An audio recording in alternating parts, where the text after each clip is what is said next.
The Duke of Calverton crossed the summer lawn with a bow in his hand and humiliation in his smile, and he offered both to her in front of 200 guests. The heat lay thick over Thornley that afternoon, the cut grass releasing its green sweetness underfoot, and the ladies had arranged themselves along the terrace in muslin the colours of sugared almonds, fanning, watching. A wasp worried at the lip of a spilled glass of negus on the balustrade. He had chosen Archery to humble her. Everyone on the lawn understood that much, even the ones pretending to study the silvered glare of the lake. "Come, Miss Ashe, give us a little sport," the Duke said, and his voice carried the way a man's voice carries when he has practiced carrying it. "You have watched us shoot all the week with such a clever face. I begin to think you fancy you could do better." Verity Ashe set down the dowager's shawl on the back of the chair and folded her hands. "You will want the wind off the lake, Your Grace. It is quartering across the butts since noon." A ripple went through the nearer guests, not quite laughter, the held breath before it.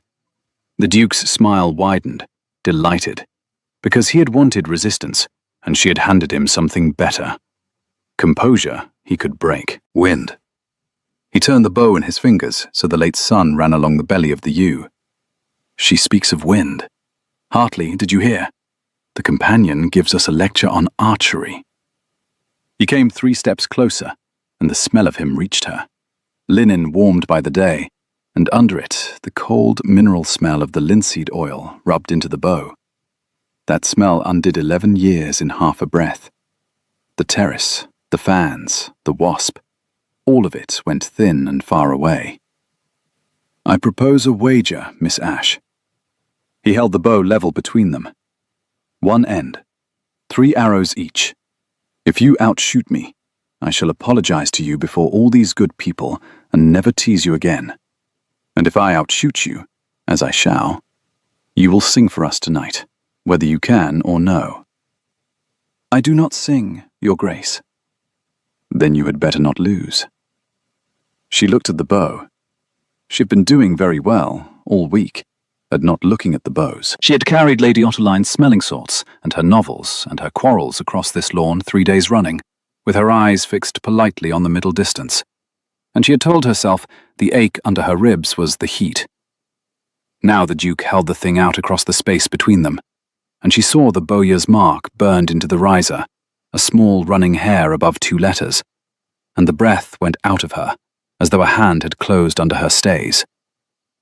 Kelsall of Ludlow. She would have known that hair in the dark, by touch, with her eyes bandaged. Her father had owned 4 bows by Kelsall, and loved one of them better than he loved most people. "Miss Ashe?" The Duke tilted his head. He had noticed something cross her face and could not read it. And a man who reads every room he enters does not like to be unable to read a face. "You have gone quite pale. Is it the prospect of singing?" From her chair beneath the lime tree, Lady Ottoline Calverton lifted her lorgnette and surveyed her great-nephew as though he were a dish she suspected of having turned. "Gabriel," she said, in the dry, carrying voice that had been silencing dinner tables since before he was breeched. "If you mean to be a fool, do it briskly. One imagines we have not all afternoon." "I mean to be charming, Aunt." "You mean to be a fool. The two are frequently confused in you." That did get the laugh, and the Duke took it gracefully, spreading his hands to the crowd, because a charmer does not mind being laughed at, so long as he is the one who released the laughter. But Verity had stopped attending to any of them. She had reached out and taken the bow. It was warm from his hand. It was exactly the weight she remembered, 50 pounds at the draw. A little heavy for a woman, and far too heavy for the picture the lawn had decided to make of her. The meek, paid companion who would flail and miss and provide an afternoon's amusement. She closed her left hand around the grip and felt the old, worn dip in the wood, where a thumb that was not hers, but might as well have been, had rubbed it smooth across 1,000 ends. She pressed 2 fingers flat to the inside of her own left wrist, the way she always did, as if to keep her pulse from leaving her body entirely. "An arrow," she said. A footman brought the quiver. The Duke's man had fletched these. Competent, even. The goose feathers trimmed neat, and dyed a gentleman's blue, not her father's grey and green. She drew one out and ran her thumb along the cock feather and laid it across the bow. "You may have the first 3, the Duke offered, magnanimous, certain. I should hate to be accused of taking advantage." "You go first, Your Grace." She handed him back the bow. "It is your wager, and your wind." He laughed again, but it had a fractional uncertainty in it now, like a coin that rings not quite true, and he stepped to the line. He was a beautiful man, and he knew the exact value of it. He set his feet and drew, and the muslin along the terrace went quiet to watch the long line of his shoulders open under the blue coat. He shot well. All 3 of his arrows found the gold. Not the center, but the gold, clustered handsomely at 4 o'clock, where the wind had pushed them, precisely as she had told him it would. The terrace applauded. He turned to her with the bow held out, and his whole face arranged for victory. "Your turn, Miss Ash. The gold is not so very far. Do your best, and we shall none of us think the worse of you." She took the bow. She did not think about the lawn, or the 200 faces, or Lady Cassandra Merritt standing at the Duke's shoulder, with her lovely mouth curved like the inside of a shell. She thought about her father's hand over hers on a cold green morning, the goose grease he rubbed into her chilblained fingers, his quiet voice at her ear. "The target is not out there, V. The target is the place inside you that already knows." She set her feet. She set the arrow. She drew, and the old strength came up through her back like a tide coming home, and the bracer she was not wearing burned a phantom line along her forearm. At the top of the drawer, in the breath before the loose, the whole shrieking afternoon went perfectly, blessedly silent. She let the string roll off her fingers. The thrum of it travelled up her arm and into her teeth, a note she had not heard in 11 years, and had heard every night in her sleep. The arrow took the Duke's arrow square in the nock and split it down the shaft to the pile, and the 2 halves stood in the gold like a thing peeled open, and for a moment nobody on the lawn made any sound at all. Then the noise came. A single cry from one of the younger gentlemen, half oath and half delight. And after it the terrace broke into clamour, ladies coming to their feet, fans forgotten, the word split passing mouth to mouth, as though they could not quite trust their own eyes and needed their neighbours to confirm it. Verity heard none of it as words. She heard it the way you hear surf.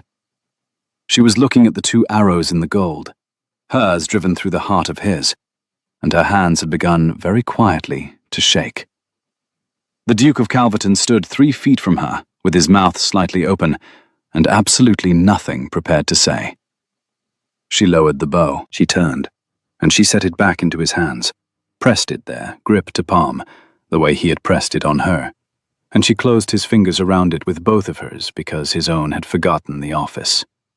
Then she stepped back, retrieved Lady Otteline's shawl from the chair, and walked up the lawn toward the house with her chin level and her spine straight and her shaking hands buried in green wool, and she said not one word to any of them. Behind her the noise rose and rose. She heard the Duke say her name once, "Miss Ash," in a voice gone strangely young, stripped of all its practiced music. She did not turn around. The grass hissed under her hem, and the lime blossom was very sweet, and somewhere a blackbird was scolding from the yew walk. And Verity Ash walked into the cool of the great hall, and put her back against the paneling where no one could see her. There she discovered that she was weeping, silently, with her face quite composed, as she had taught herself to weep a long time ago. She had sworn she would never draw a bow in public again. She had sworn it over a coffin in a country churchyard, with the rain coming sideways, and the gravedigger waiting under the lich gate with his hat full of water. And the first time the world put a Kelsall longbow into her hand, she had broken the oath in front of 200 strangers without so much as a struggle. Because the body remembers what the heart has spent years trying to bury, and because, God help her, for the length of one arrow's flight, She had been entirely, savagely happy. That was the part she could not forgive. Not the breaking of the oath, the joy. In the hall, the long case clock counted the seconds with its heavy brass tongue, and through the open doors, the lawn still roared, and the stone floor breathed up its February cold, even in July. Verity pressed her 2 fingers to the inside of her wrist and waited for her pulse to remember whose it was. "Well," said Lady Ottoline Calverton an hour later, settled against her pillows with her cap askew and her eyes bright as a jackdaw's. "You have ruined him, you know. He will be perfectly insufferable about it for a fortnight, and then he will be worse." Verity drew the brush through the old woman's thin silver hair and said nothing, because she had not yet decided which of the several things she might say would betray her least. The candle on the dressing table smelled of clean beeswax. The comb gave off the faint, warm ghost of the lavender water in the dowager's hair. "I had not the smallest notion you could shoot," the dowager went on, watching her in the glass. "And I make it my business to have notions about everyone. It is the only entertainment left to me. Where does a companion of 25 learn to put an arrow through a duke's pride at 60 yards? In the country, my lady, there is little else to do." There is a very great deal else to do in the country. Most of it tedious, none of it that. The lorgnette came up. "You shot like a person who has been taught by someone who loved it. There is a difference, you know, between a girl who has been given lessons and a girl who has been given a vocation. I have buried 2 husbands and a quantity of illusions. I know the difference between accomplishment and grief when I see them wearing the same gown." The brush stilled. Verity met the dowager's eyes in the mirror and found there, behind the malice and the wit, something disconcertingly kind. "My father taught me," she said. "He is gone now. I would rather not speak of it, if your ladyship will allow." "I shan't allow it. I am a tyrant. But I shall postpone it." Lady Ottoline patted the air, which was as near as she came to gentleness. "Now go to bed before my great-nephew thinks of some excuse to send for you, which he will, because he is a Calverton, and we cannot bear a question we cannot answer. You are a question, child. You have been here 6 days carrying my novels, and you have just become the most interesting question in 3 counties." She caught Verity's wrist as she turned, caught the very wrist Verity was forever pressing her own fingers to, as though she knew. The old hand was dry and light and very strong. "He meant to be cruel today, and you made him ridiculous instead, and you did it without raising your voice. That is a rarer art than archery. Guard it." Out in the corridor, with her candle throwing long shadows up the panelled walls, and the house ticking and settling around her in the summer dark, Verity met the Duke. He was leaning in the embrasure of the tall window at the stairhead, still in his shooting coat, his cravat loosened, and he had a half-broken arrow in his hands. Her arrow, or his. The one she had split, carried up from the lawn and turned over and over in his restless fingers. The night air came cool through a window cracked against the heat, smelling of stocks and stable-yard, and the green river damp of the lawns. He straightened when he saw her, and for a creature so practiced in entrances, he looked, just then, remarkably like a man who had not planned his next sentence. "Miss Ashe." "Your Grace," she made to pass. "It is late. You owe me an apology," he said, and then, before she could let the affront show, he held up the broken arrow between them like a flag of truce, and a confession at once. "Not for the shot. For the shot I owe you an apology, which I mean to pay properly, with witnesses, since I incurred the debt with witnesses. No. You owe me an apology for letting me make a fool of myself this morning at breakfast, when I told the table that ladies who lecture men on wind have generally never felt one." His mouth twitched. "You let me say it. You let me load the pistol, and then you stood very still and let me fire it into my own foot. That was unkind, Miss Ashe. That was beautifully, deliberately unkind. And I have been admiring it all afternoon." She had not expected that, and she felt the unexpectedness move across her face before she could stop it. "There," he said softly, watching her the way he had watched her on the lawn. That hunting, baffled attention. "That. You did it again. Something goes across your face like weather, and then it is gone, and the shutters are up. Who are you, that you can shoot like the captain of a company, and curtsy like a paid companion, and look at a man as though you have already read the last page of him?" He came a half step out of the embrasure. "I find I cannot stop wishing to know." "I am Lady Otterline's companion, Your Grace. There is nothing else." "There is a very great deal else." And she heard, with a small private shock, the dowager's own words come out of his mouth, the family resemblance surfacing in the cadence. "You are a poor liar for a clever woman. You went white as the cloth when I handed you the bow. Before you drew. Before you knew you could win. The bow frightened you, Miss Ashe, and a thing that frightens a woman who is afraid of nothing is a thing I should very much like to understand." For a moment, she nearly told him. The candor of him reached into her like a key into a lock she had thought rusted shut, and that was its own kind of danger. More dangerous than Lady Cassandra's shell-curved smile, because Cassandra wanted to ruin her, and this man only wanted to know her, and being known was the one luxury she could not afford. "Good night, Your Grace," she said. She left him at the window with the broken arrow in his hand, and as she went down the corridor, she heard him say to himself, to the dark, in a tone of pure, rueful wonder, "Ashe's daughter. By God, it has Ashe's hair on the riser." And then, sharper, to her retreating back, "Miss Ashe, where did your father shoot?"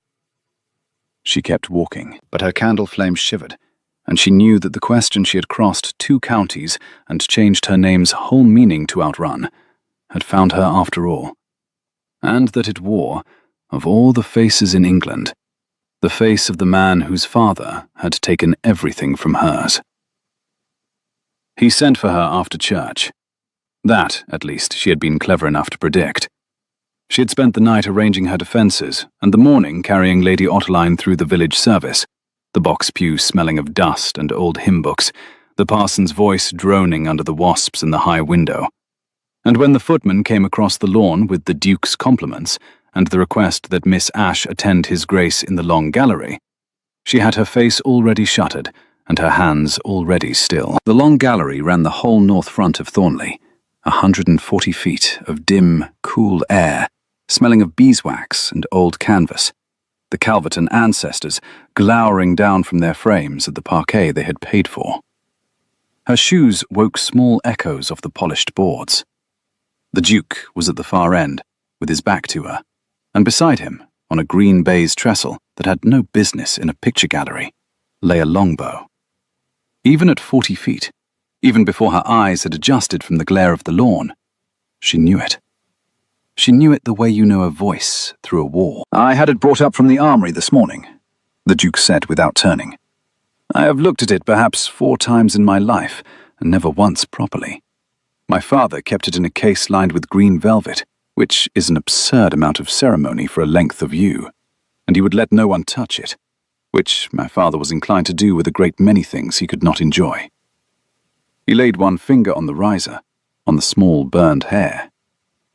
"Kelsall of Ludlow. The same maker as the bow I handed you yesterday. That one is mine, a common enough thing. Half the gentlemen in the county shoot Kelsalls. But this one..." He turned at last and looked at her down the long room. "This one has a name scratched under the grip, very small, where a man would put his thumb. Come and read it to me, Miss Ashe. My eyes are not what they were, and I find I cannot quite make it out." It was a test, and they both knew it, and she walked the length of the gallery toward it, with the ancestors watching, because to refuse was to confess, and to comply was to confess, and she would rather confess on her feet. She came to the trestle. The baize smelled faintly of must, and the candle stub beside it of cold tallow. She did not need to bend to the scratched letters. She had watched her father cut them with the point of his bodkin on a wet afternoon when she was 9. "It says E. Ash," she said. "And under it, Hartwell, 1806. My father's hand. My father's bow." She lifted her eyes to the Duke's. "Your father won it from mine at the Grand National Meeting at Hartwell in the summer of 1808, Your Grace, in a match for 200 guineas and the captaincy of the company. My father shot the better score, and your father was given the prize. And within the year, my father was a ruined man and a byword, and we left Hartwell in a hired cart, with the rain coming through the canvas." Her voice did not rise. "So you see, I have read the last page of you. I read it 11 years ago. Now you have your answer, and I should like to go back to my mistress." The gallery was very quiet. Somewhere below, a door closed, and a dog barked twice and was hushed. The Duke had gone still in a way she had not seen in him. All the charming surface drained off, leaving something underneath that was younger and harder and genuinely shaken. "My father cheated yours," he said. It was not a question. "I did not say that, Your Grace." "You did not have to. You said he shot the better score and was given nothing, and that I can do the arithmetic of." He put both hands flat on the trestle on either side of the bow and bowed his head over it, and when he spoke again, his voice had lost its music entirely. "There was a scandal. I was a boy, 16, away at school. I remember my father came home from Hartwell in a black humour that lasted a season, and there was talk, hushed when I came into rooms, of a gentleman archer disgraced for a foul, an arrow shot after the call, a wager dishonoured. I never knew the name. He said it as though tasting it. Ash, and the man they broke for it. That was your father, and he was innocent." He was innocent. Her voice did not break, because she had said it 10,000 times to the inside of her own skull, and the words had worn smooth as the grip under her thumb. "He shot last, after the bell, everyone agreed it, but he did so because the field judge waved him on. The judge later denied it. The judge was your father's man, and his place was bought the following Michaelmas with a living worth 400 a year." She heard her own breath go ragged and steadied it. "My father's score was struck. His name was struck. The company he had founded would not have him at its dinners, and he was not a man who could live as a byword, Your Grace, having lived as a byword's opposite." She made herself go on, because to stop was to feel it. "He put away his bows. He let me keep one, the morning bow, the cheap one, for the grief of it. And then, one wet spring, he took a chill walking the water meadow, and would not send for the physician because we could not pay him. And we lost him. And I buried the morning bow with him, because I could not bear the look of it, and I swore I would never draw again where anyone could see." She found she was breathing hard. "And yesterday you put a celsel in my hand on a lawn full of strangers, and I broke that oath in the time it takes to loose an arrow. Are you content now, Your Grace? Is the question answered to your satisfaction?" "No," he said. "It is not in the smallest degree answered, and I am the furthest thing from content. And I find I cannot give you back to my aunt, as though you had merely lost me a wager." He lifted his head. "Miss Ash, I'm going to set this right." "There is nothing to set right. He is gone. A name on a churchyard stone cannot be unstruck." "A name in the records of a company can." The old charm tried to come back into his face, and met something graver, and turned, in the meeting, into something she had not seen on him before. Resolve. "I am the patron of the Hartwell Company. I inherited the office with the dukedom. Like a gout, I did not earn. The minute books are in my muniment room, not 40 feet beneath us." He came round the trestle. "Somewhere in them is the entry that broke your father, and somewhere, I would wager my own bad reputation, is the truth of who shot the fowl. Because men who arrange a lie generally cannot resist writing the truth down somewhere private to admire it. I propose we find it." "We, Your Grace. You read a target better than any man on my estate. I imagine you read a ledger as well." He held out his hand across the bow, across her father's bow, palm up, an offer, not a command. "Help me. Not for me. I have done nothing to earn a single hour of your time, and I know it. Do it for the name on this riser. Let us go down into the dark together and find out what my father wrote." She looked at his open hand for a long moment. Outside the high windows, the summer pressed gold against the glass, and the beeswax smell wrapped them both. And below, in the bowels of the great house, lay 11 years of her grief, catalogued and shelved by strangers. "1 hour," she said, "and you will not touch this bow again until you have earned the right." Agreed. He drew his hand back, unoffended, and something flickered at the corner of his mouth that she would later learn to recognize as the beginning of respect. "You drive a harder bargain than my men of business, Miss Ashe, and they have driven me to the edge of an apoplexy more than once. Come, mind the 3rd stair down. It has been loose since the conquest, and no one will mend it." The muniment room lay below the gallery, a stone vault with a single high-grilled window and shelves of deed boxes furred with the particular grey dust of documents no one loves. The cold of the place came up through the soles of her shoes, a cellar cold that smelled of damp stone and iron and the brown sweetness of old paper going to powder. A branch of candles threw their light across a long oak table scarred with 2 centuries of penknife and sealing wax burns. They did not, that first hour, find anything but their own tempers. The Duke pulled boxes down and let them thump on the table in clouds of grit, and read the labels aloud in a bored drawl. And Verity, kneeling on the cold flags to reach the lower shelves, found that his idea of searching was to open a thing, despair of it, and reach for the next. "You have looked at 4 boxes, she said, "and read none of them." "I have read the outsides of all of them, which in a well-ordered muniment room ought to be sufficient." "It is not a well-ordered muniment room. It is a room a man hid something in. The order is the disguise." She lifted a box marked Rents, Lower Coombe, 1790 to 1799, and set it pointedly before him. A man who wished a paper never found does not label the box, "Here is the paper." He files the summer of 1808 under turnips. The Duke looked at the box, and then at her, and something in his face rearranged itself. "You think like a person who has hidden things." "I think like a person who has gone looking for them." She wiped her grey palms on her apron. "There is a difference, but not a large one. Read me the box." He read her the box. By the end of the hour, his cravat was loosened, and there was grit in his dark hair, and ink along the side of his hand, and he had stopped drawling. They were 3 afternoons at it in the end. 3 afternoons stolen from the Dowager's service, 3 evenings of the Duke contriving, with a sleight of hand she had to admire, to excuse her absence to a house party that would have torn her to ribbons had it guessed what occupied her. He arranged a fiction of errands, a lending of books, a phantom toothache for his aunt.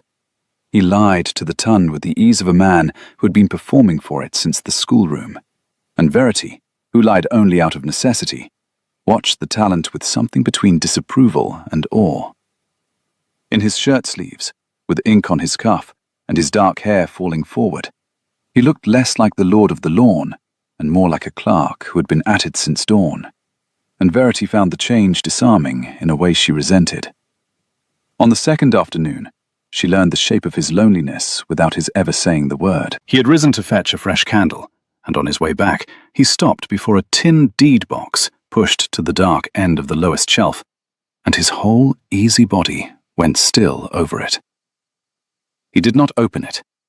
He only stood with his hand flat on the lid for a moment, the way a man rests his hand on a gate he does not mean to go through. "My father's private accounts," he said when he felt her watching. "I have never read them. I find I had rather go on not reading them. And yet here I am, going through every box in the room but this one." He came back to the table with the candle, and the old lightness pasted carefully back over his face. Do you know, Miss Ash, the curious thing about inheriting a man entire, his house, his debts, his beaux, his company, his sins, is that you spend your whole life being measured against him by people who knew him, and not one of them ever liked him. And they cannot forgive you for being kinder, because it makes them complicit in having flattered a man they feared. He set the candle down. I have been charming to 2 counties for 10 years, to keep them from looking too closely at what I came from. You are the first person in some while who looked closely on purpose. It is uncomfortable. I find I do not want it to stop. She did not answer that, because she had no safe answer, and bent back over the dues book. But the cold vault felt, after it, a half-degree warmer. On the 3rd afternoon, the heat lay so heavy that even the stone vault had warmed, and the candle flames stood up straight as soldiers. The Duke leaned back, rubbed his eyes, and said, I have read the entry for the dinner of 1809 4 times, and I cannot escape the conclusion that the Hartwell Company spent £11 that year on claret and 4 shillings on the relief of a widowed member. And I begin to understand the whole moral character of my father's England. It surprised the laugh out of her before she could prevent it. A small, real laugh, the first in days, escaping into the dusty air. He looked up at the sound as though she had handed him something, and did not crow over it, only let his face open in quiet pleasure, which undid her rather more than crowing would have. You did not strike me, Miss Ash, as a woman who laughed. I am not, generally. She bent back over her page to hide her face. It is the dust. It has affected my judgment. It is the claret to charity ratio. It affects everyone's. 40 years on, it has affected mine. He drew the candle nearer and bent again to his ledger, but the air between them had changed temperature, the way the air changes when banter cracks and something true shows through the seam, and they both felt it, and neither named it.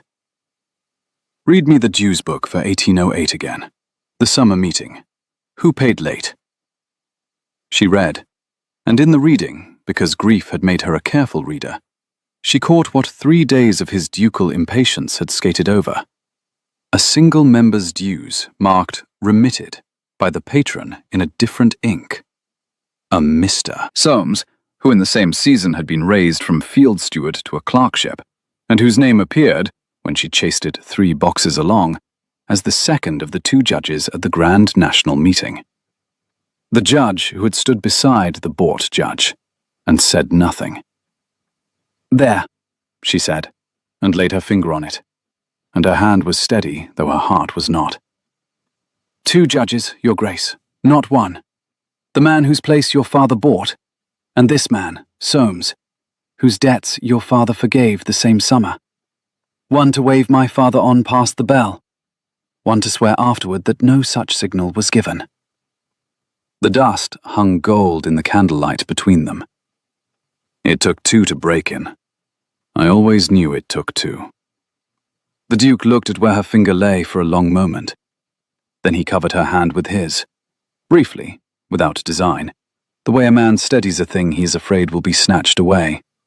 And the contact went through her like the thrum of a loosed string. They both went very still. The candle guttered, and somewhere far above them, the dressing bell began to ring across the lawns, to call the careless ton in to dress for dinner. I am going to put it right, he said again, quietly. And I am going to do it where it was done wrong. In public, before the company, before the county. Your father lost his name in front of them. He will have it back in front of them. He drew his hand away, slowly. But I will need the proof entire, and there is 1 box I cannot find. And I think, Miss Ash, that someone has been into this room before me. What box? The judge's returns for 1808, the original scoring cards. His eyes came up to hers, and the charm was all the way gone now, and what was under it was grim. They are gone, and the only soul besides ourselves who has asked the under-butler for the key to this room this fortnight He told me not an hour ago, thinking it would please me, is Lady Cassandra Merrid. She had her first true measure of Lady Cassandra that same evening, in the long drawing room after dinner, before she understood there was anything to measure. The room was lit for company, 40 candles doubling themselves in the pier glasses, the air close with hot wax and orris root, and the green smell of the cut roses crammed into every Chinese jar. Verity sat where a companion sits, near the door, with a basket of the dowager's mending, and Lady Cassandra crossed to her through the chatter as though crossing to an old friend, silver bracelets sliding cool down her wrist. "Miss Ash, you sew? How restful. I have never had the patience for it. One wants a thing to show for one's afternoons, do not you find?" She had pitched it just loud enough. 2 matrons by the harp turned their heads. "Though I hear your afternoons have been wonderfully various of late. The Duke keeps you busy." "Her ladyship keeps me busy," Verity said, drawing her needle through. "His Grace, I scarcely see." "No?" The grey eyes were lit with the particular pleasure of a hunter who has found her quarry pretending to be a stone. "How odd. I could have sworn, but I am forever imagining things. Pray, go on with your little stitches. They are so very neat. One can always tell a girl who has had to be useful." She drifted off in a cool wash of jasmine scent, leaving the barb in, and the 2 matrons exchanged a look. And Verity set another stitch, and felt the room's temperature toward her drop by a degree she could measure exactly, the way she could measure wind. It was elegantly done. There was not one word in it she could have repeated to anyone as an insult. She understood, sitting there with the candle heat on her cheek and the needle steady in her fingers, that she was being shot at by an archer quite as practiced as herself, and that the woman had not yet drawn anything near her full weight. Lady Cassandra Merrid was the most beautiful woman at Thornley, and she had arranged for everyone to agree on the point before the first dinner was cleared. She was the daughter of the Earl of Staunton, and she wore her father's rank the way other women wore their pearls, and she had come into Verity's narrow life like a draught under a door, a coolness first, and only later the understanding that the cold had a direction and a purpose. She found Verity in the rose garden the next morning, where the heat had not yet burned off the dew, and the blooms hung heavy and overblown, dropping their petals on the gravel with a small papery sound. Bees worked the lavender along the path with a low, continuous murmur, and somewhere beyond the wall a scythe went whisk, whisk through wet grass. Lady Cassandra was very lovely against the roses, in primrose silk, and she smiled. And the smile did not reach the cool grey, assessing eyes. "Miss Ash, Lady Otterline's little marvel, we have all been so diverted by your archery." She drew off one glove, finger by finger, and Verity recognized it for what it was, a duelist settling her stance. "I confess I have been curious about you, a companion who shoots like a yeoman of the old guard. So I made some inquiries. I have a great uncle in the Hartwell country, you know. He remembers a scandal. He remembers an Ash." "Many people do, my lady." "He remembers a man put out of his company for shooting a fowl and lying about it, for cheating at a gentleman's match and then whining of conspiracy when he was caught. A man so lost to honour that his family crept away by night in a hired cart." She let the glove fall open in her hand. "And here is his daughter, in a borrowed gown, charming her way through a ducal house party and into a ducal muniment room at improper hours. People will talk, Miss Ash. People are already disposed to talk. It wants only a little direction." The petals dropped. Somewhere a wood pigeon turned over its 3 soft notes and turned them again. Verity stood very still and let the woman finish, because she had learned long ago that the most disarming thing in the world is to refuse to flinch. "You have the scoring cards," she said, when Lady Cassandra had done. "You took them from the muniment room. So you know, my lady, as well as I do, what they say, which is why you took them. You would not steal a paper that proved my father a cheat. You would frame it and hang it in the hall." It landed. For a quarter of a second, the lovely face flickered, the duelist taking a touch she had not foreseen. And then the smile sealed over again, harder. You are clever. Your father was clever too, I'm told, and look where it brought him. She came a step closer, and the jasmine of her was suddenly cloying in the warm air. Hear me, Miss Ash. The Duke is going to offer for me before this party ends. It is arranged. It has been arranged since we were children. His estate wants my £40,000 rather more than his pride will admit, and my father wants the strawberry leaves. And what our fathers want, we do. She drew her glove back on, smoothing each finger. You are a diversion. He collects diversions. It is the only appetite a man so idle has left. When the music stops, you will be carrying smelling salts across a lawn, and I shall be the Duchess of Calverton, and I will not have a ruined Fletcher's brat muddying the water in the meantime. Leave the muniment room. Leave the Duke. Go back to your mistress and your middle distance, or I will tell the county exactly who you are, and this time there will be no charming Hartwell judge to wave you past the bell. She turned in a swirl of primrose silk and went up the path, and a last rose let go of itself behind her and scattered across the gravel. Verity stood among the dropped petals and pressed 2 fingers to the inside of her wrist and found her pulse running fast and even. She was not afraid. That was the discovery of the morning, and it surprised her. She had spent 11 years afraid of the name, of the bow, of being seen, and somewhere in the last 3 days, across a table in a stone vault, the fear had quietly changed its shape. She was not afraid of Lady Cassandra. She was afraid only of one thing now, and it was a worse thing and a sweeter one, and it had ink on its cuff and her father's bow under its protection, and she had no business in the world wanting it. She is quite right, you know, said Lady Otterline that evening, when Verity had told her all of it, not because she meant to, but because the old woman had looked at her over the cards and said, "Child, you have the face of a girl carrying a stone. Put it down where I can see it." And Verity had been too tired to lie. About the £40,000. Thornley eats money. Gabriel's father saw to that. He spent like a man trying to fill a hole in himself, which is precisely what he was. And the hole is now my great-nephew's to fill. And a rich, cold, well-bred wife is the obvious trowel. The lorgnette swan. She is wrong about everything else. She is wrong that he collects diversions. He performs charm because he has never been permitted to find out what is under it, which is a different and sadder thing. And she is wrong, I think, about which of you is the diversion. The old eyes were suddenly very sharp. He looks at you, Verity Ash, the way I have not seen a Calverton look at anything since my husband looked at the morning his horse came in. It is a great inconvenience to him, and he has not the faintest idea what to do about it. Now, what will you do? My duty, my lady. I will help him find the truth of my father's name, because I owe my father that, and then I will go away, because I owe myself that.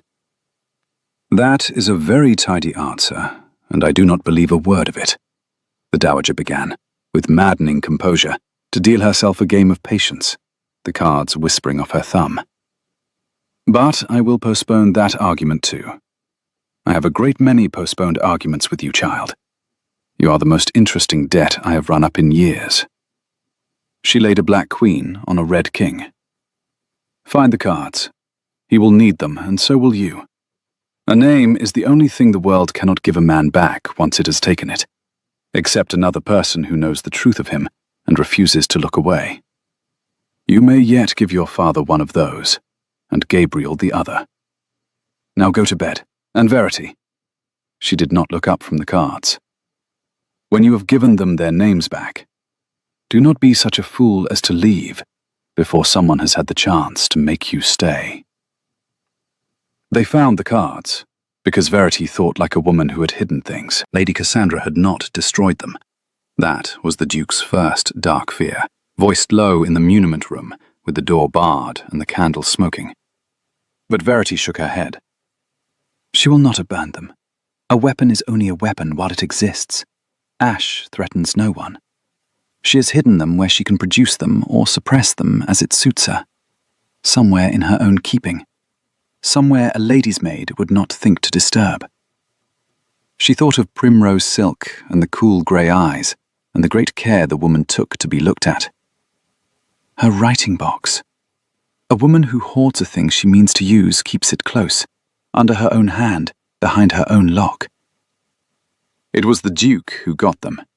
Not by any breach of honour, he was at great pains to tell her, his charm reasserting itself in his relief, but because Lady Cassandra's maid was sweet on the second footman, and the second footman owed his place and his happiness to a master who asked very little and gave a great deal. The writing box went down to the still room to be mended of a sprung hinge it had not that morning possessed, and it came back mended and lighter by 3 cards. The Duke laid them on the green baize before Verity that afternoon, as though laying down his heart. The vault was cold. The cards smelled of someone else's sandalwood, of a lady's box, an alien smell to lie over her father's ruin. The scoring cards for the Grand National Meeting, summer of 1808. 2 judges' hands, and clipped behind them, in a third hand, a private memorandum that Soames, the underjudge, had been fool enough and vain enough to write to the Bort judge, and the Bort judge fool enough to keep. The ash arrow was true and timely, the bell not yet rung when his fingers left the string. But His Grace will have it otherwise, and His Grace pays our shot, so otherwise it shall be. God forgive us the both. Verity read it twice. Then she put it down very carefully on the baize, because her hands had begun their old shaking, and she pressed her fingers to her wrist, and she found that she was, after 11 years, entirely unable to speak. There, the Duke said, very gently. He did not touch her. He stood across the table, with his ruined, charming face grave and bright at once, and let her have the moment whole. There it is, Miss Ash, in Soames's own hand. The ash arrow was true and timely. Your father did not cheat. He was the only honest man on that field, and 3 dishonest ones broke him for it, because my father could not bear to be beaten at the one thing he had bought himself a reputation for. He drew breath. I am going to read those words aloud, Verity, in the assembly room at Hartwell, at the company's summer dinner, which is in 9 days, and to which, as patron, I may invite whom I please. And I please to invite the whole county and every man who ever struck your father's name from a list. I am going to give him back his name in the exact place they took it. Will you stand beside me when I do it? It will cost you, she said. Cassandra, the £40,000, to call your own father a cheat before the county. My father was a cheat before the county. His jaw set. The only choice left to me is whether the county learns it from my mouth, honestly, or from Lady Cassandra's, as a weapon. I would rather be the honest fool than the protected one. I have been the protected one all my life, Miss Ash, and I am tired to the bone of the taste of it. Then, because he was who he was, and because the air had grown too heavy to bear, the corner of his mouth lifted. Besides, I find I cannot marry £40,000. It would be such a very dull dinner conversation. And what did you do today, my dear? I accrued interest. I should run mad inside a 12-month. She laughed. She could not help it. The laugh came up through the grief like a spring through stone. And he watched her laugh with naked wonder, and for one unguarded moment they simply stood across the table and looked at one another, with the memorandum lying between them like a small white flag. And Verity understood, with the precise clarity she usually reserved for reading the wind off a lake, that she had fallen entirely in love with the Duke of Calverton, and that it was the worst aimed shot of her whole life, and that she had loosed it straight and true. There came, before the dark, one perfect morning. It was the day before they were to ride for Hartwell, and the Duke contrived, with the airy lawlessness of a man who has decided to stop performing and start living, to have Verity and his aunt and himself breakfast out of doors, on the dewy lawn by the Archery green, before the rest of the house was stirring. Lady Otterline presided over the coffee in a vast morning cap, and pronounced the hour barbarous and the air delightful, and refused to choose between the two verdicts. The grass was silver wet and cold through Verity's thin shoes. The lime blossom dropped its scent, and a thrush worked the hedge with a wet, brown rustling. The butts stood down the green in the early gold, and the coffee steamed, and there was bread still warm from the kitchen, with the crust crackling under the knife the footman drew across it. And for an hour, there was no scandal in the world, and no ton, and no £40,000. "Shoot for me," the Duke said. "Not for 200 strangers. For 3 friends and a thrush." He had brought down a kelsel, not her father's, his own, the common one, and he held it out across the wet grass, and this time there was no humiliation in it anywhere. "You said I had not earned the right to your father's bow. I accept the judgment. But you might shoot mine, and let me watch a thing done well by someone who loves it, which my aunt assures me is the rarest sight in England, and which I begin to think she is right about." So she shot, in her old grey gown, with the dew soaking her hem, with her hair coming down and no one to mind it, and she put 3 arrows in the gold for the pure joy of it, the joy she had spent 11 years calling a sin, and the Duke applauded like a boy, and the Dowager said, "One imagines the Hartwell Company will want her back," which would serve them entirely right. And the thrush, startled, gave up the hedge. "There is a wager I never collected," the Duke said, coming to stand beside her at the line while his aunt poured herself more coffee and pretended not to watch them. "You outshot me that first day. I promised, if you did, to apologize before all those people and never tease you again. I have not yet paid either half." He looked down the green, not at her, and his voice lost its lightness. "I find I do not want to stop teasing you, Verity. That is the difficulty. I have spent my whole life being charming to everyone and meaning it to no one. And then you came across my lawn with your face shut up like a house in mourning, and I've been trying to make you laugh ever since." He turned the bow in his hands. "The day you do it, I feel as though I have shot the gold from 60 yards in a quartering wind. When this is over, when your father has his name and Cassandra has gone back to Staunton in a temper, I am going to court you very badly and very seriously. And you are going to let me, because I have decided that breakfasts are intolerable without you, and I cannot live the rest of my life at intolerable breakfasts." "Your Grace." "Gabriel."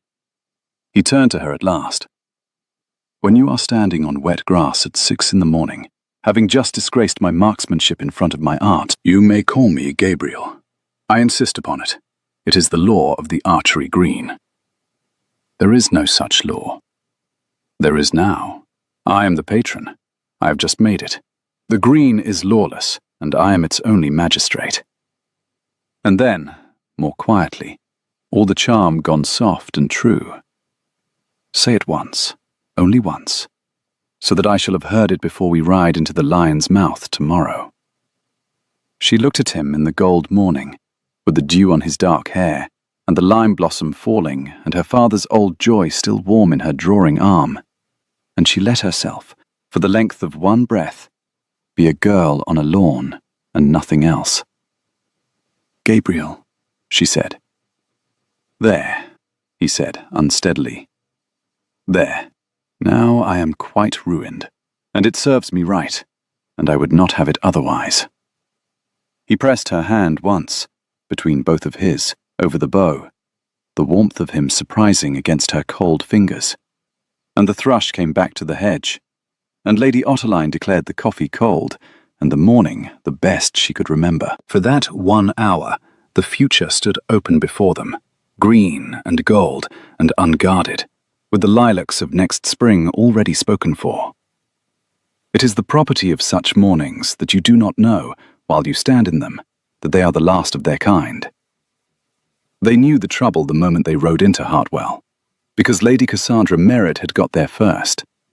She had left Thornley 2 days before them, pleading a sick aunt, and the Duke had let her go with relief, thinking the field cleared. He had reckoned, Verity saw now, without the cold patience of a woman who has been arranging things since the schoolroom.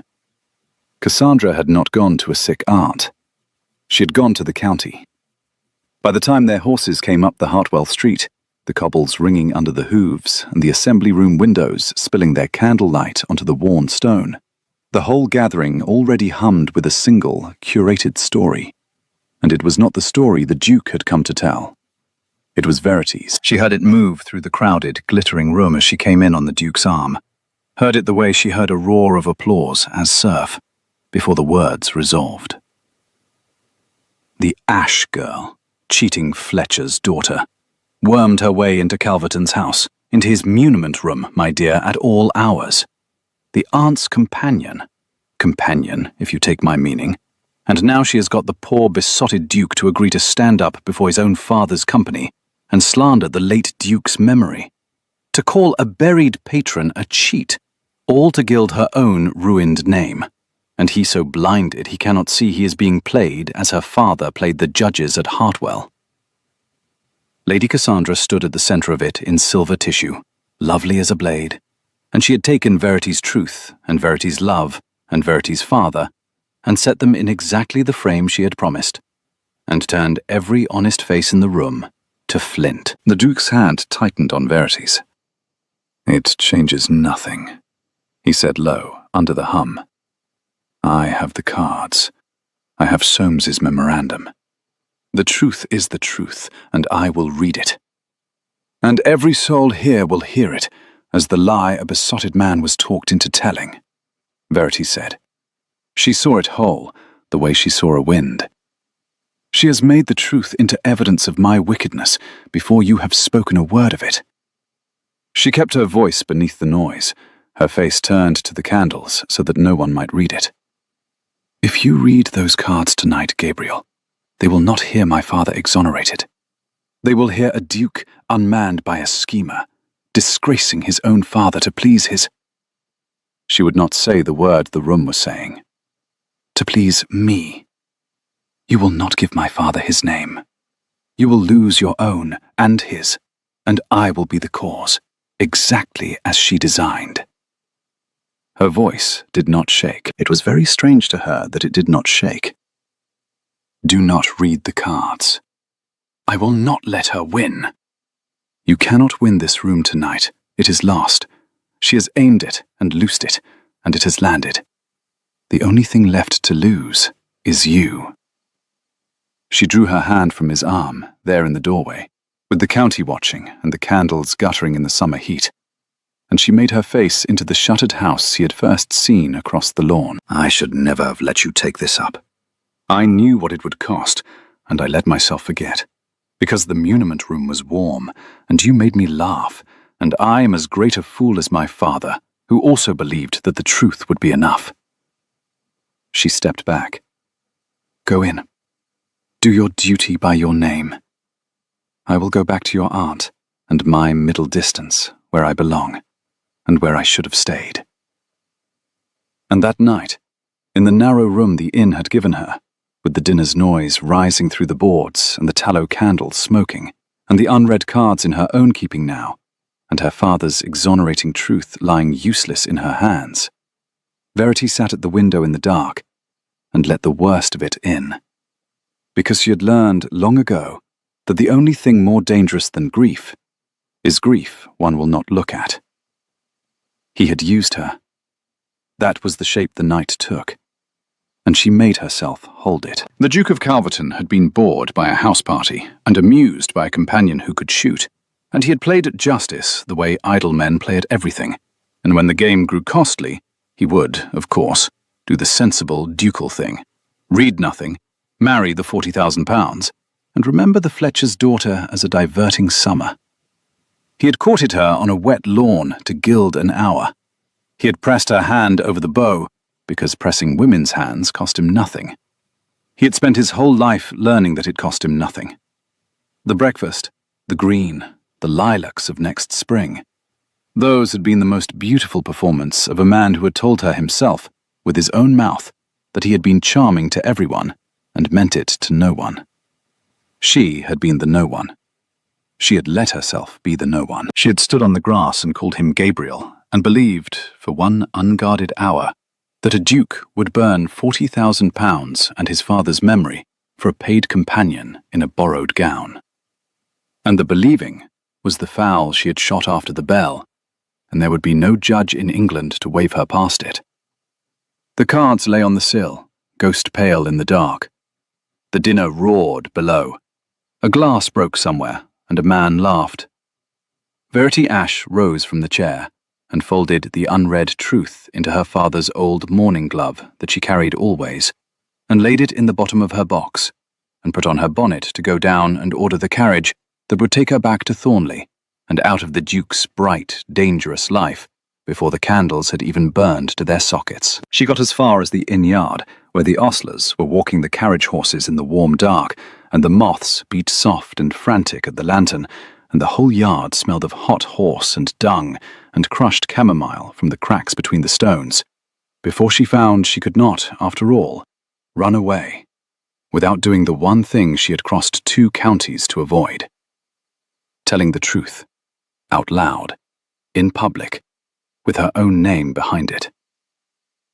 It was the Dowager who stopped her, Lady Otterline, who had followed them to Hartwell in her own slow chariot, declaring she would not miss her great-nephew making a public spectacle of himself for anything short of the second coming, and who now stood in the inn doorway in her travelling cloak, with her stick planted and her jackdaw eyes glittering in the lantern light.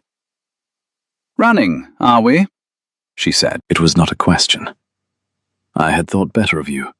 I had thought, at last is a girl who does not run, who splits the arrow and hands back the bow, and walks up a lawn with her chin level.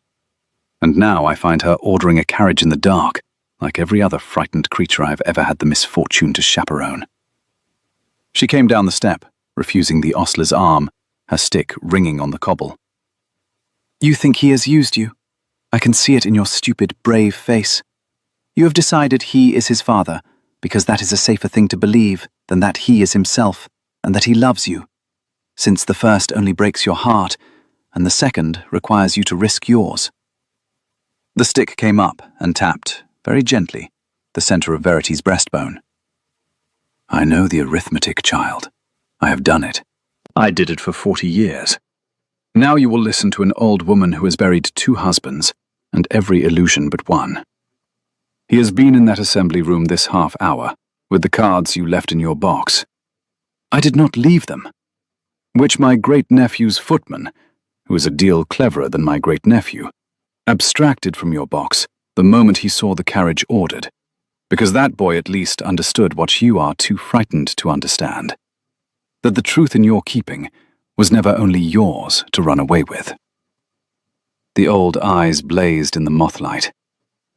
"He is reading it now, Verity, to the whole flinted room, alone, with every face against him, exactly as you said it would be.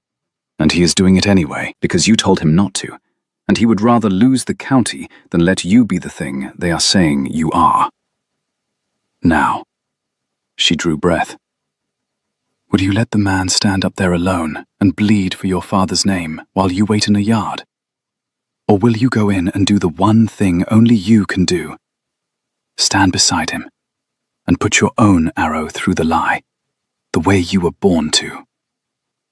Verity stood in the moth-beaten lantern light with her heart going like a loosed string, and the worst reading of him fell away from her, not because the Dowager had argued it away, but because the evidence was upstairs, reading exonerating cards to a hostile room with no reward possible but the truth itself, which was the one thing a man who used people would never, ever do. She turned and went back into the inn and up the narrow stair, the boards groaning, the smell of roast and spilled wine and tallow thickening as she climbed, and through the great doors of the assembly room, and the heat and the candlelight and the 200 hostile faces broke over her like a wave. At the far end, alone on the dais beneath the company's banner, stood the Duke of Calverton, with the scoring cards in his hand and his face white and steady, reading Soames's memorandum into a silence gone ugly and dangerous, and not one soul in that room believing a word of it. The ash arrow was true and timely, the bell not yet rung. He read, and the room rustled with contempt. And a man at the back called out, not quietly, "And who put the words in your mouth, Calverton? We can all of us see who." And the laugh that followed was the cruelest sound Verity had heard in 11 years. And the Duke's hand shook, once, and held. "I put them in his mouth," Verity said. She had not known she would say it until the room was already turning. She walked up the centre of it in her grey gown, with her chin level, the way she had walked up the lawn, and the contempt swung toward her like a battery coming round. And she did not flinch, because she had finished, this night, with flinching. "I am Verity Ashe. My father was Edmund Ashe, whom this company broke for a fowl he never shot, 14 years ago, in this room, at this dinner." Her voice carried, low and clear, over the heads of them. "You all know the name. Most of you struck it from your lists yourselves." She reached the dais, and turned and faced them, and she took the cards from the Duke's hand, took them gently, the way she had once set a bow into those same hands, and she held them up to the candlelight so that the ink showed through. "His Grace has read you a memorandum in a stranger's writing, and you have decided it is a Duke's infatuation talking. Very well. You will not take it from him, and you will not take it from me.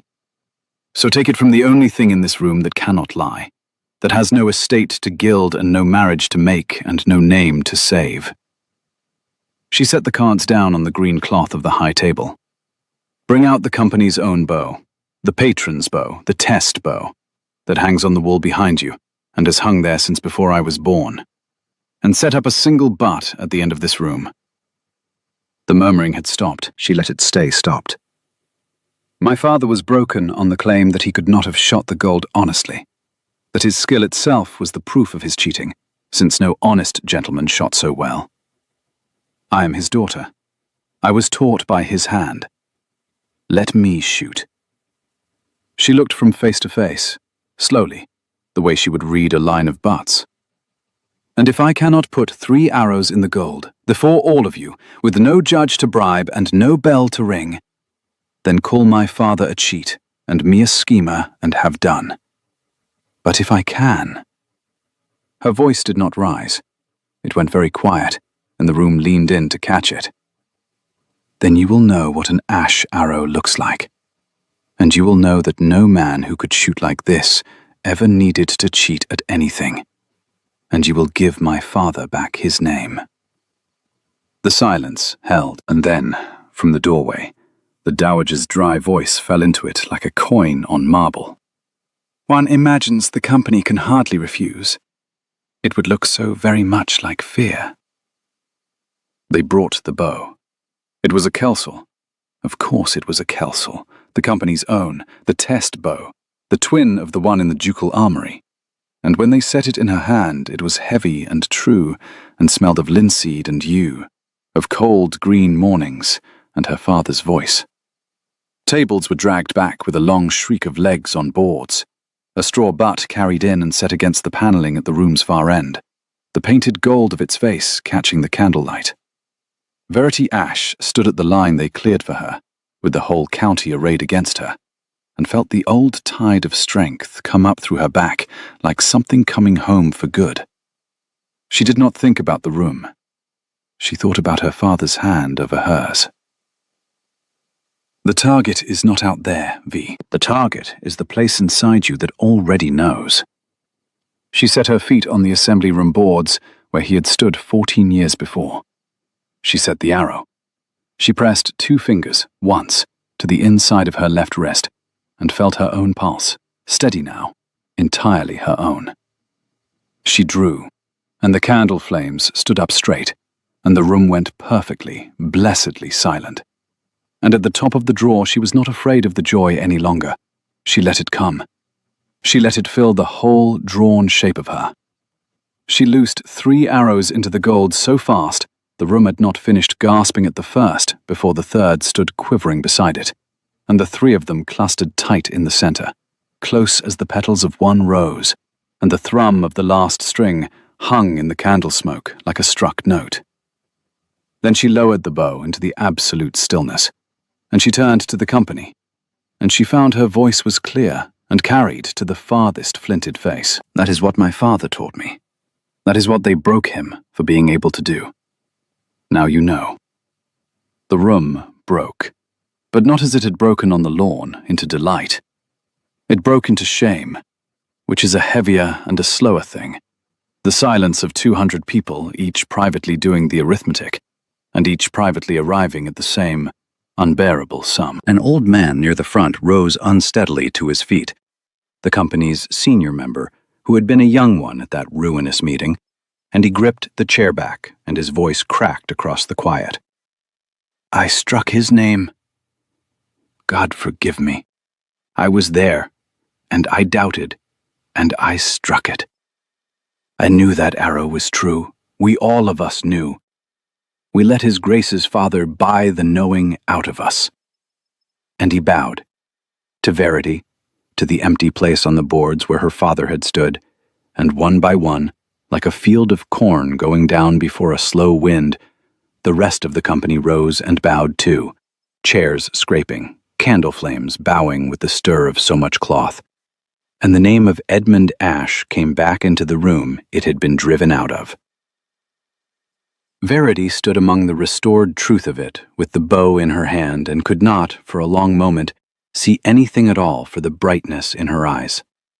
Lady Cassandra Merritt was already gone. She had slipped from the room while the third arrow was still in the air, the way the dishonest leave any room where the truth has begun to shoot straight, and Verity did not see her go. But the Duke saw Verity. He stood beside her on the dais while the company bowed, and he was not looking at the arrows, or the shamed county, or the restored name. He was looking at her with his whole ruined, charming face, stripped down to the one true thing under it. And when at last she could see again and turned to him, he said, low, for her alone beneath the rising murmur of the room, There is no judge in this room I have bribed, Verity, and no bell I can ring, so you will have to take it from me plainly, as I have nothing left to hide behind. I love you, not the archery, and not the mystery, and not the diversion of you. You, who walked up my lawn in mourning, and made me wish to be a better fool than my father ever was. His voice was not quite steady. I have lost the £40,000 tonight, and my father's good name, and probably half the county's good opinion, and I find I would pay it all again twice over for the look on your face when the third arrow landed. Marry me, on your terms, whatever they are. I have run out of any wish to be a duke who is merely protected. I should like, instead, to be a man who is known. Be the one who knows me.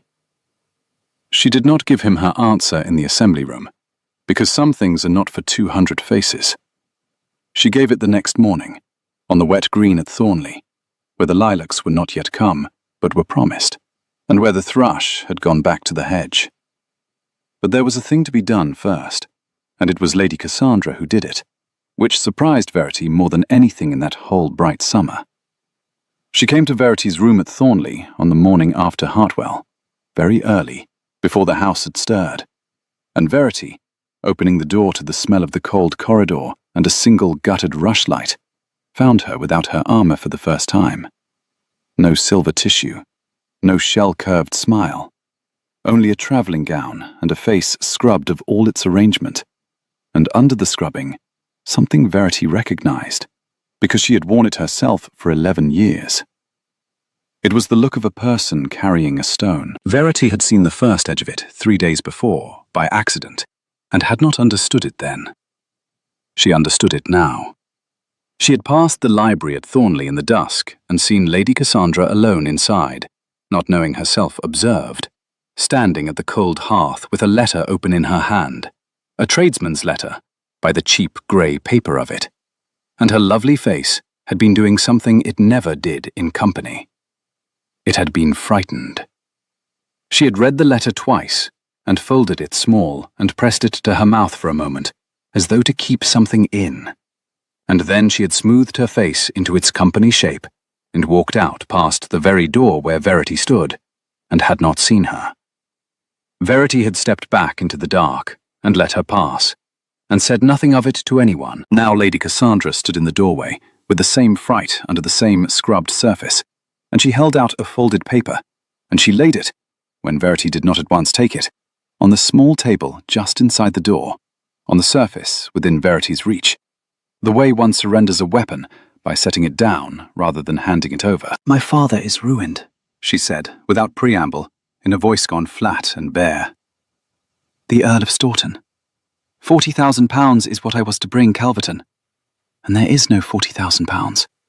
There has been no £40,000 these 2 years. There is a mountain of debt dressed up in a coronet, and my marrying the Duke was to have buried it before the world found out." She nodded at the folded paper on the table. "So you see we are not so very unlike, Miss Ashe, your father and mine. Only mine deserved his fall, and yours did not. And I have spent this whole summer hating you for the difference. Read it. Go on." Verity took it up and unfolded it. The paper was still cool from the morning corridor. It was in Cassandra's own hand, and at the head of it ran the words, "I, Cassandra Merritt, do freely confess that I removed the scoring cards from His Grace's muniment room, and that I knew, on reading them, that Edmund Ashe was innocent, and that I purposed to suppress the truth and to slander his daughter for my own advancement. And I am ashamed." "It is signed," Cassandra said, "and witnessed by my own maid, who is the only honest person I have left in my employ.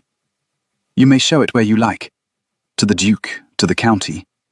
It will finish whatever scraps of my name survived last night, and it will mean that no one can ever again pretend your father's exoneration was got up by a besotted man and a schemer, because the schemer has confessed in her own hand, and the schemer was me."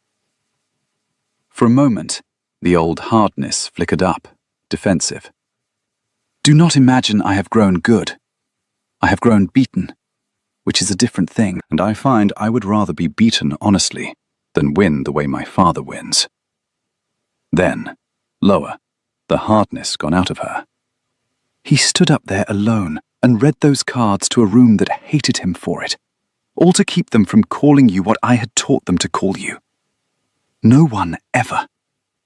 She stopped and swallowed, and finished simply, "No one ever loved me enough to lose a county for me. I did not know, until I watched it, that I had wanted them to. I am sorry, Miss Ashe, for all of it.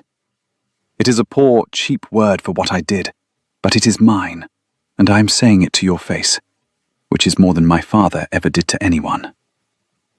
Verity looked at the confession in her hand, and then at the beaten, lovely, honest at last face of the woman who had tried to ruin her, and she found that the thing she had carried for 11 years, the cold, hard kernel of it, had somehow, in the night, unclenched. "My father used to say," she said slowly, "that the worst archer in England can be made into a passable one, given a true bow and the will to stop lying to himself about where his arrows go."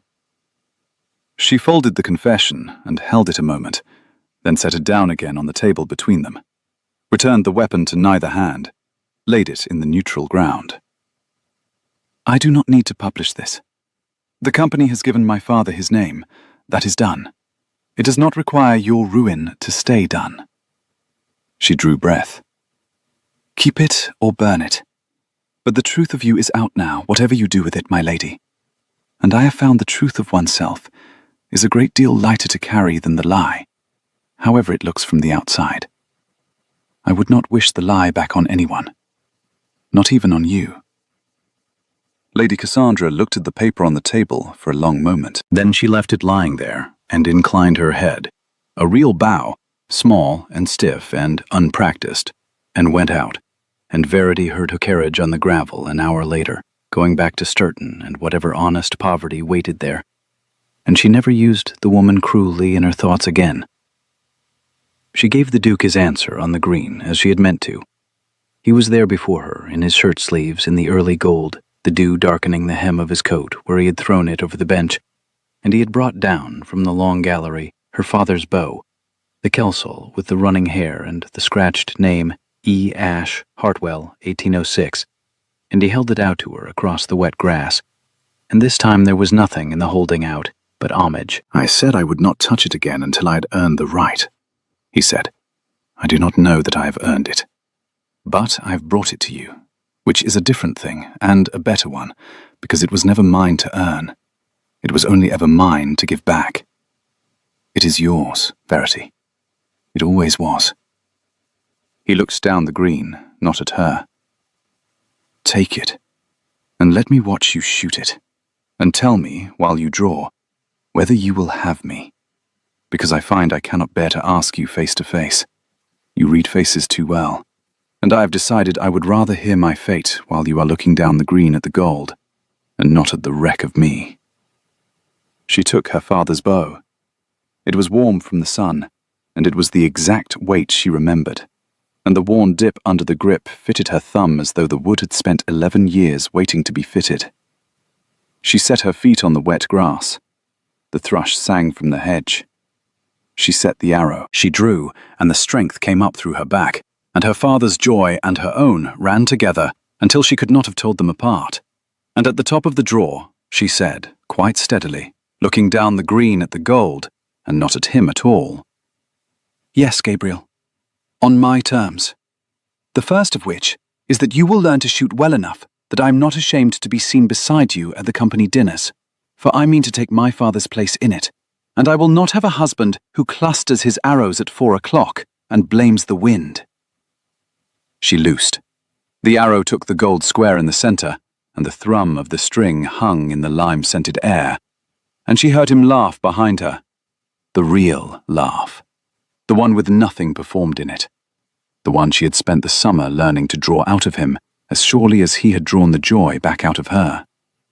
And then his arms came round her from behind, over the bow, over her father's bow, and his face came down warm against her hair. "I accept your terms," he said unsteadily. "All of them. Especially the one about 4 o'clock, which was unkind and beautifully deliberate, and exactly why I love you."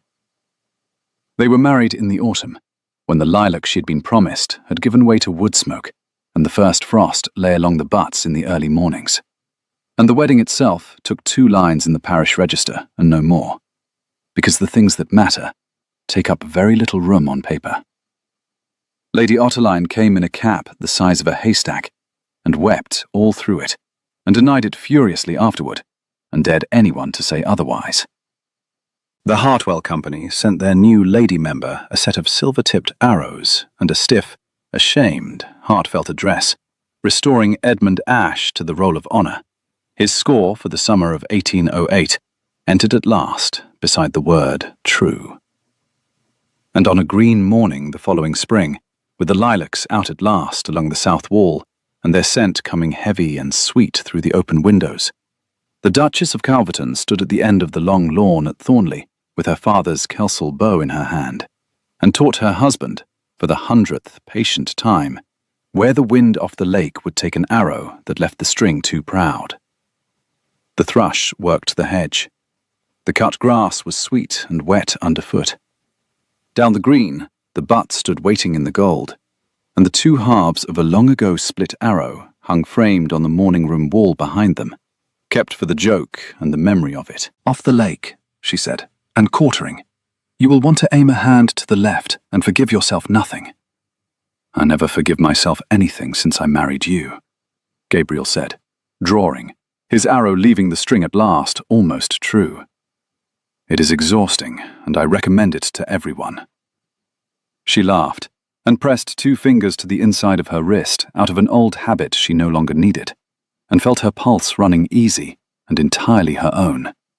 And the lilac scent came warm across the green, and somewhere a bowstring sang. "Again," she said, and put another arrow in his hand.